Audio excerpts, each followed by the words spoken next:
তার দিকে তাকান আর হযরতে যায়েদের আব্বার চেহারার কথা মনে করেন।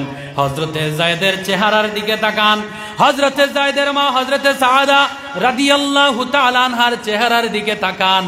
এক পর্যায়ে ওই যে কবিলা যে এসেছিল, ওই কবিলার মানুষ হযরতে যায়েদের কিনারে গেলেন। যাওয়ার পরে ডাক দিয়ে বললেন, বাবারে তোমার ঘর কোথায়?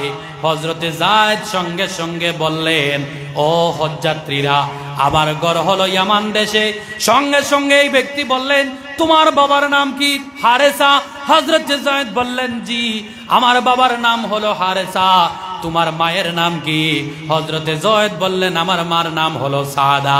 সঙ্গে সঙ্গে ওই কবিলার মানুষ যারা হজ করার জন্য মক্কার মধ্যে এসেছিলেন, ওনারা সবাই হযরতে যায়েদকে জড়িয়ে ধরে মায়া দিয়ে চুমো দিয়ে হযরতে যায়েদকে নাক দিলেন আর বললেন, বাবারে তুমি মক্কার মধ্যে কিভাবে চলে আসলাই? এই জায়গার মধ্যে তুমি কি করো? তোমাকে হারানোর ব্যথায়,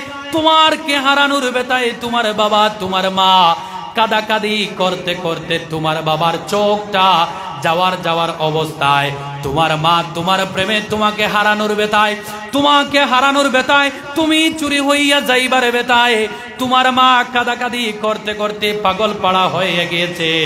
যায়েদ রে তুমি চলো, তোমাকে নিয়ে আমরা ইয়ামান দেশে তোমার মায়ের দরবারে নিয়ে চলে যেতে চাই। জুড়ে বলি সুবহানাল্লাহ।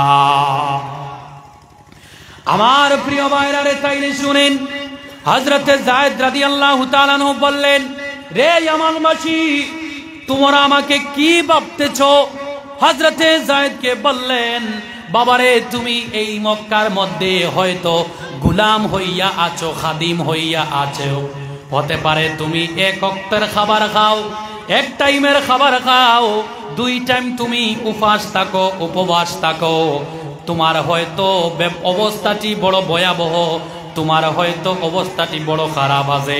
হযরতে যায়েদ রাদিয়াল্লাহু তাআলা আনহু বললেন, রে ইয়ামানবাসী, শুনে রাখো, তোমরা একটা জিনিস জানা রাখো, আমার মায়ের কাছে বাবার কাছে যদি আমি যায়েদ থাকতে পারতাম, থাকার পরে যতটুক আমাকে সুবিধা দেওয়া হতো, যতটুক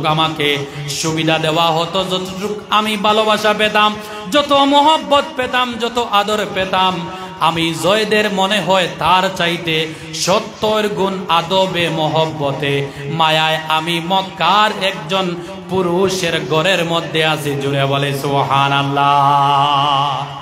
ওনারা সবাই সারপ্রাইজ হয়ে গেলেন, তুমি গোলাম আর কি বলতেছো? তোমার বাড়ির মধ্যে যে আদরে থাকার কথা তার চাইতে অনেক গুণ ভালো অবস্থায় আছো।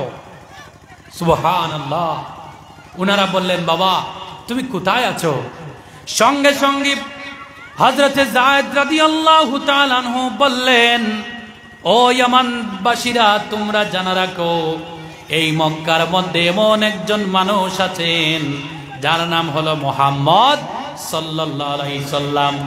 উনাকে ইহুদি ধর্মের মানুষেরা আমিন বলে, সত্যবাদী বলে, খ্রিস্টান মানুষ, ইহুদি মানুষ, বিভিন্ন ধর্মের মানুষেরা উনার কাছে আমানত গুলা রাখে, যার টাকা গুলা রাখে।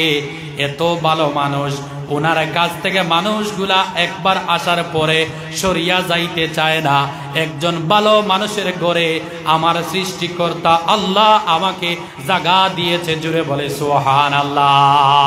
আমার প্রিয় মায়েরা, দেখেন কত একটা বাচ্চা, ছোট একটা বাচ্চা গভীরভাবে বড় হয়ে গেল, জওয়ান হয়ে গেল। এই বাচ্চা তার মা বাবার খবর পর্যন্ত ভুলে গেল আমার প্রিয় ভাইরা।